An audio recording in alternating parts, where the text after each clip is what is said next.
Hello and welcome to Frontrunner Motorsport and Happy New Year! Let's sit down and watch the second season of Formula E together.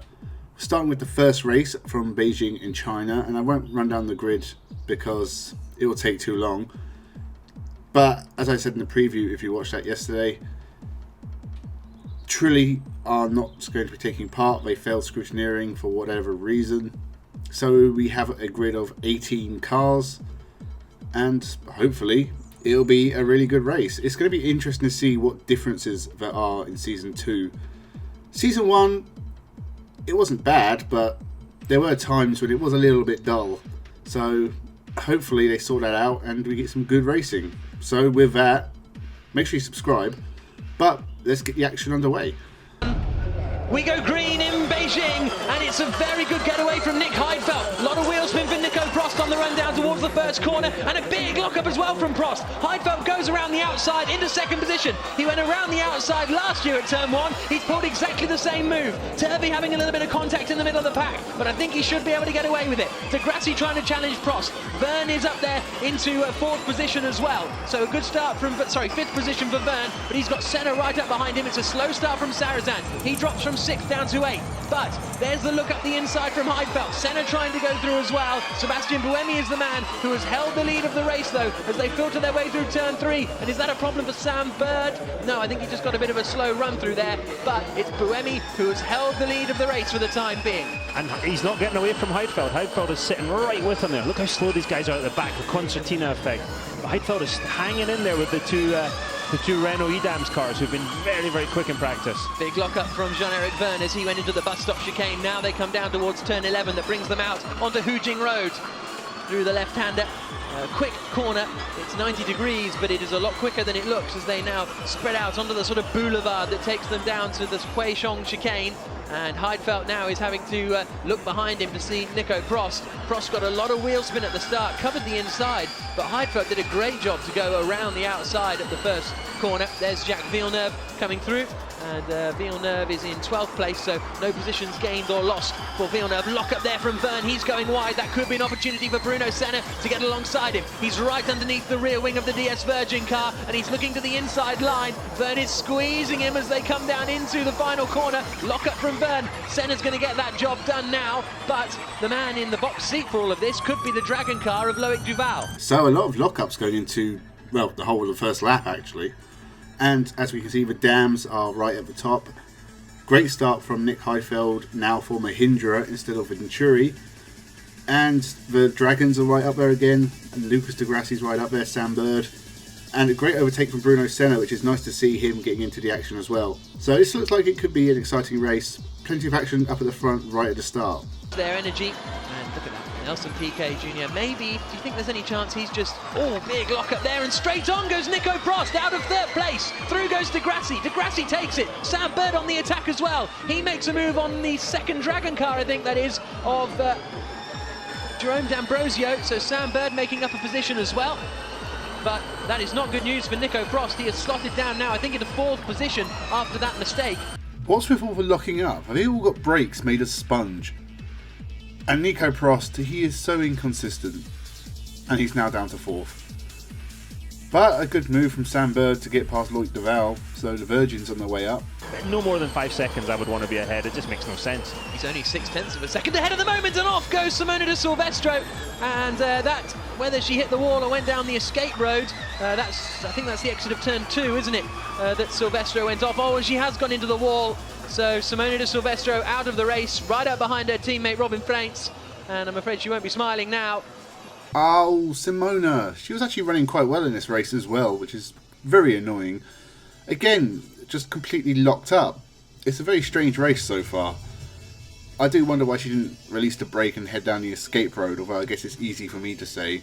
But I'm sure this will bring out a full course yellow or something similar. Him just going, well, I'm not going to lift to coast as much as this corner, and dive through. So Bird up into 7th. It's Verne 6th, Bird 7th for the 2 DS Virgin cars. Still Sebastian Buemi leading for the Renault team. 2nd is Nick Heidfeld for Mahindra. Great drive this from Heidfeld, really goes well in Beijing. 3rd is Lucas de Grassi, 4th is Prost, 5th is Senna. So 2 Mahindras in the top 5 actually, so that's a great start for them this year. as we go back on board with Duval. Oh, big lock up in front and straight on, that's Sam Bird. So Bird, just after making that great move, goes straight on down at turn 3. All that hard work. Exactly, and he will be dropping well down the order because he's going to, he has managed to recover just in front of Robin Franks. So that is 11th position for Sam Bird. And another one, Sam Bird locks it up and goes down the escape road, which is what Simonas Di Silvestro should have done. But how does this keep happening? Is this just a thing where they've changed something with how the brakes work and they're not used to it? You think they'd sort it out in practice and qualifying? But yeah, another lock up. Sam Bird drops down the field, and all that after making a great overtake on Loic Duval. So that's a lot of wasted motion from Sam Bird so far. Jean-Eric Verne has not got much usable energy remaining compared to the other guys. We're on board with Duval, and it's the rear view from Jean-Eric Verne. So it's the rear view from Verne on the left and Duval on the right, and is that Verne attacking Senna, going through up the inside into turn 16. So good move there from Jean-Eric Verne, and Duval now will try and follow through. Looks to the inside, is he going to go for it? Yep. He is, but he's going to go into the back of Verne if he's not careful. Has to really get on the brakes, and both of them go past Bruno Senna. That's opened up Senna though to get past again now into turn 1. Yeah. So the race has settled down a little bit now. Sebastian Buemi is pulling out a massive lead and looks completely uncatchable. I thought we were going to get a battle between Senna and Prost, which is probably less interesting than it sounds. But Bruno Senna has started to drop back a little bit. He's been overtaken by Jean-Eric Verne and Loic Duval. And we are getting to the stage where we're going to be setting up for the pit stops in just a few laps.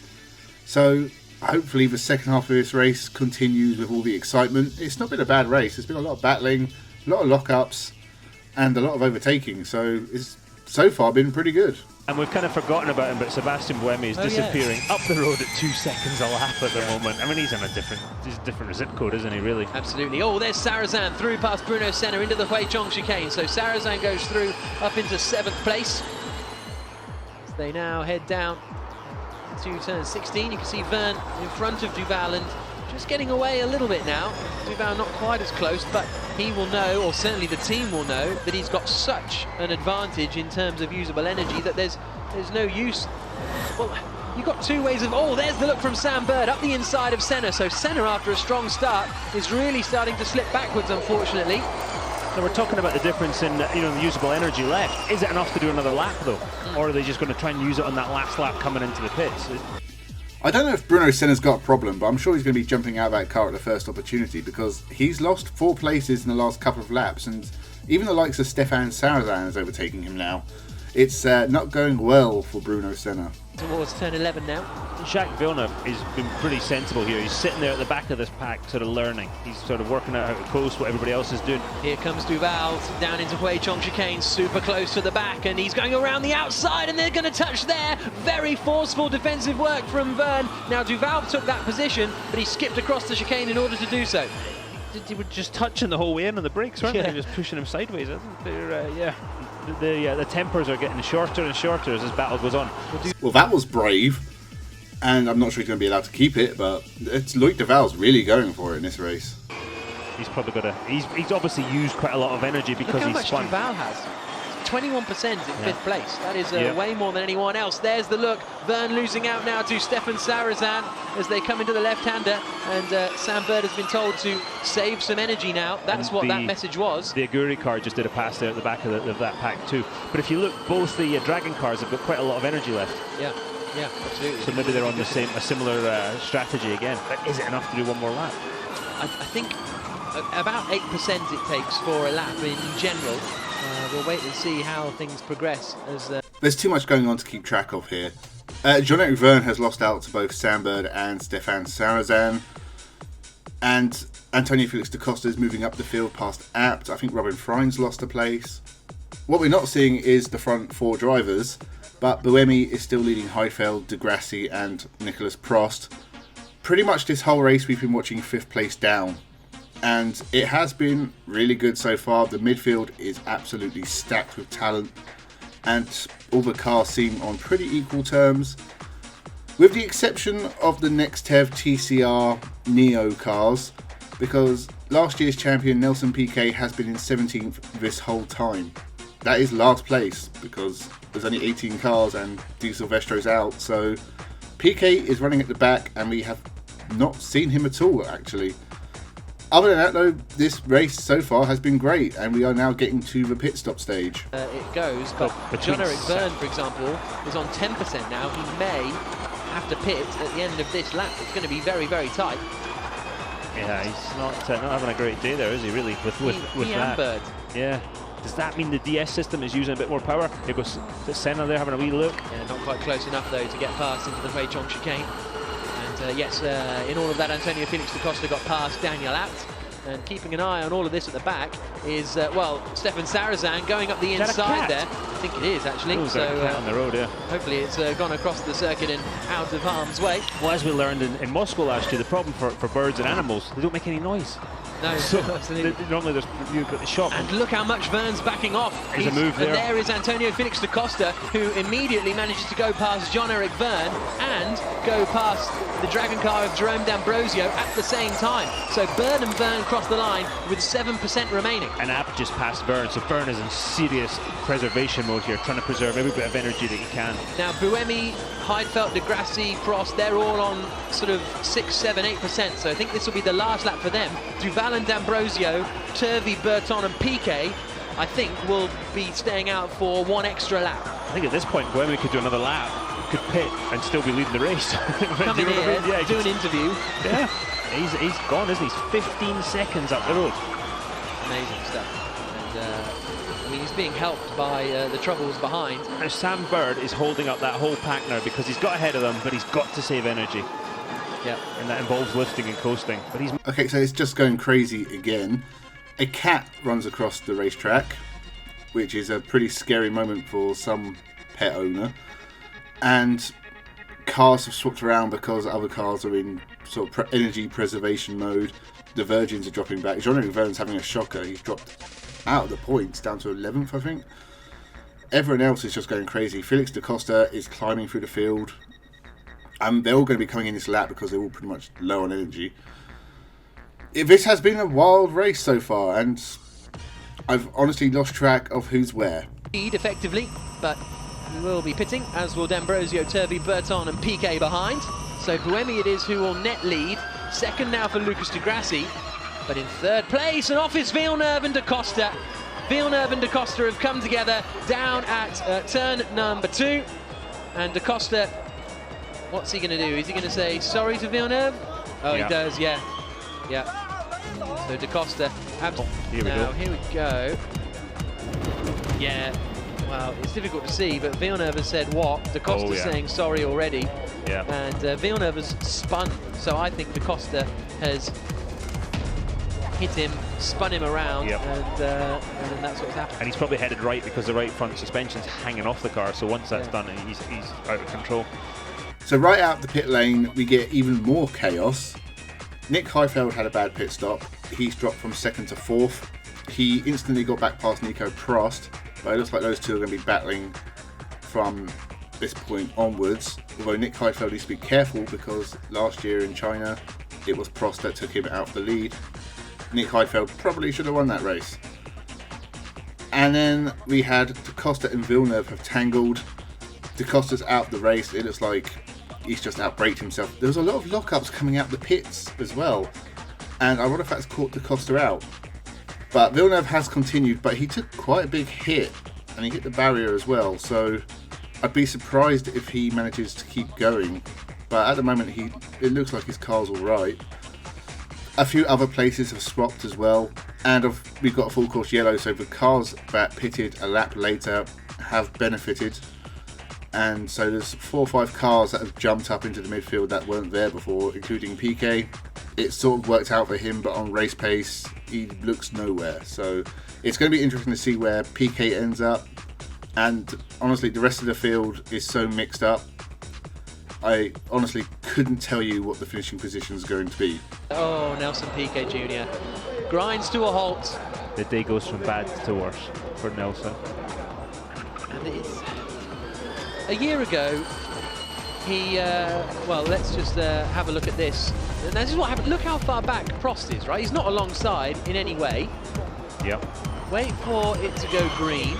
He's closing in, he's closing in, he's closing in, and he just nails it. That was fine. That was a great move there. You know, he did nothing wrong, I would say. Absolutely cracking move. Yeah. You know, Just as I say, it'll be interesting to see where Nelson Piquet ends up, and he retires from the race. Looks like a mechanical issue. Prost jumped Heidfeld on the restart in what was a fantastic move, although it looked like Heidfeld had gone into a deep sleep. And I think we're going to get another full course yellow, which will be number 3. There's only 15 cars left, so if you're still on the track, you've got a chance of points. he's still hanging on to Degrassi, isn't he? Yeah. Wemmy's stretched out to an 8-second lead again. And it's just 0.8 of a second between, it's a black flag with an orange disc, the meatball flag as it's sometimes known if you're hungry, for Nico Prost. The mechanical failure flag. Yeah, exactly, that's the mechanical flag, so they will have to deal with that, and I think that's the correct decision really. Here's on board with Robin Frains as he tries to get past Jean-Eric Vergne in their battle for 11th place, looks to the outside at the final corner. That's not going to work. But he'll try and get the cutback. He held it out wide to get more drive out. Vergne covers the inside line as they go nose to tail down towards turn 1. This has all allowed Daniel Abt to pull out a 1.7 second advantage over this battling pair, and it's also allowed Stefan Sarazan to join the party as well. Frain has got more usable energy left as well, so he can probably light it up a little bit harder than Vergne in front of him. 2% more than Vergne, and here they come down towards the left-hander. Up the inside goes Robin Frains, and he goes through past Vergne up into 11th place. Now I think we had Frains' radio open, and I think we heard a go on from the Andretti crew. They look pretty happy. They look cold as well. Yeah, exactly. The temperature is going down here, isn't it? And now Frains has just been told, work on catching Daniel. Job done. Yeah. So the race has settled down a little bit. Cars are a bit more spaced out. Nelson Piquet did continue, but he is again last. Nico Prost, who has been running very well, has damaged his rear ring. I'm not sure how, I don't think we really saw it, but there was debris on the track, so it looks like he has hit something. His race is pretty much done because they're going to have to come in and sort that out. And further back, Robin Frains, who has been very quiet up to this point, is putting in some amazing overtakes. This is his debut, remember, and it was a fantastic move on Jean-Eric Vergne. He set him up really nicely, and he's now got past him, and he can go chasing Daniel Abt. If he can stay there with Prost coming into the pits, that would be points for Robin Frains, which is nice to see. I was looking in the mirrors and seeing his teammate and thinking, I need to go. Yeah, otherwise he's going to get down. Now, what's D'Ambrosio's got less usable energy than Duval, so if anyone's in the stronger position, it is the second place Dragon car. Sorry, the third place Dragon car. There's the look at the inside. D'Ambrosio looks up, he's going to hit him. Oh my goodness me! You two boys. Do not hit your teammate. I'm staying clear of Jay Penske after this one, the boss of the Dragon team. Jerome, we've got 3 laps here. Jerome, we got 3 laps here. You could just hear him saying in the background, just saying, calm it down. We'd rather have a third and a fifth. 5-2-0. And Duval, that was very close to contact, wasn't it? I think there was more luck than judgment in them not hitting there. Yeah. Fastest lap of the race from Sebastian Buemi, 1:39.993. And he's Well, we're getting into the last few laps, and Nico Prost did finally come into the pit lane. The Dragons almost wiped each other out in what was an absolutely crazy move from Jerome D'Ambrosio. Not long left. I don't think Buemi and Degrassi are going to be caught. They're way ahead, and they're clear of each other as well. So it looks like a fairly calm end to this race, but I have been wrong before. Many times, actually. opportunity, unless you're lowering Duval. Up the inside, he has to bail out of it. And is that going to cost him? He's still managed to stay right on the back for the time being.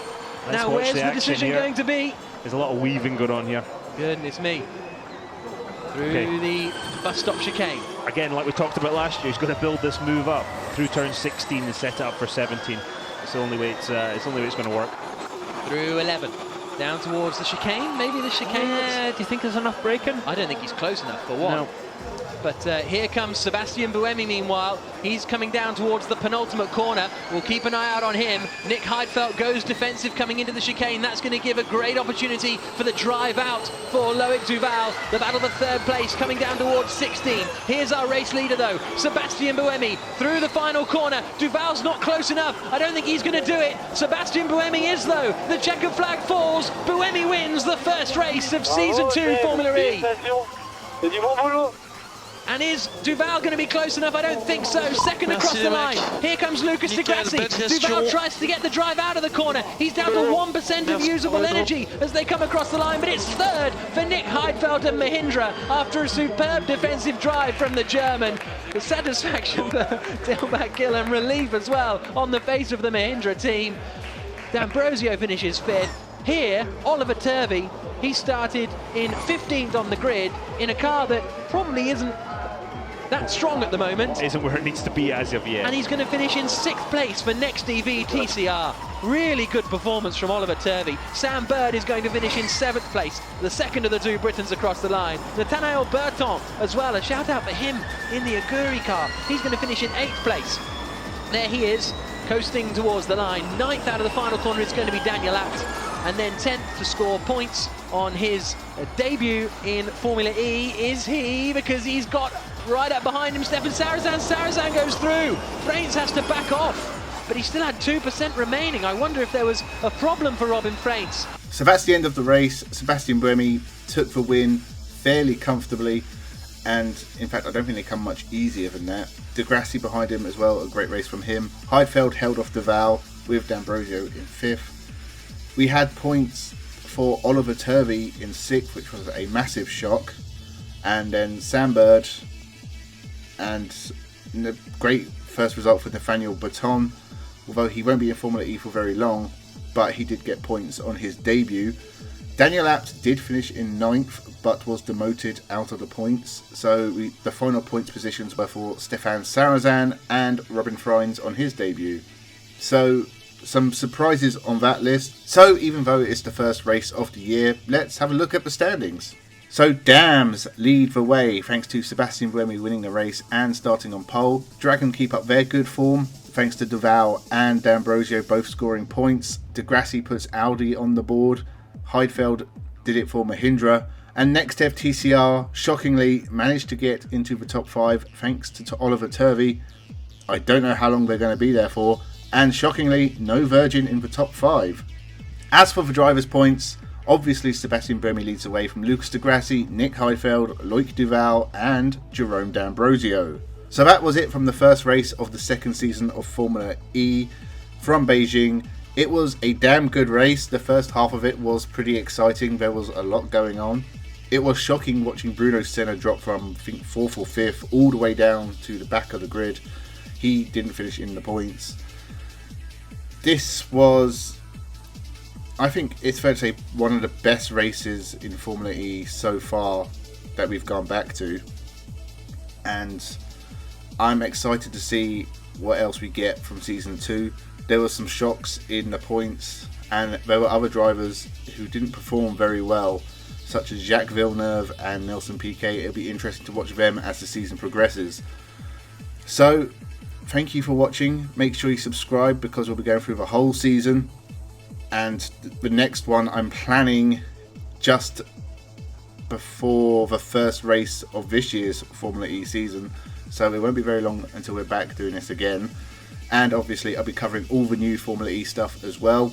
There'll be a livery review this week. Formula E predictions will be coming out, I think, either start of next week or maybe a bit closer to the weekend. And I'll be doing reviews of the races as they come and go as well as all the other stuff that's kicking off in January 2023. We of course have the Dakar Rally, we have Formula Regional Middle East and Formula Regional Oceania, which is replacing the Toyota Racing Series. There's Formula 4 UAE, Asian Le Mans Series. I'm sure the WRC kicks off pretty soon as well. And the Daytona 24 Hours, NASCAR's going to be starting. If there's anything interesting there, I'll cover it, although I don't normally talk about NASCAR. There's so much, and a hell of a lot of reasons to subscribe. I've got a new series I'm planning on starting, which I'm going to be putting a lot of effort into, and that's going to be very interesting. One Race Wonders is coming back. There's loads of reasons to subscribe. We're heading towards 1,000 in 2023, so hit that button. Leave a comment with your thoughts down below. Tell me what you think of Formula E. Let me know any memories or particular moments you really enjoy from this second season, and tell me what you're looking forward to in 2023. So yeah, make sure you subscribe. Thank you for watching and have a good one.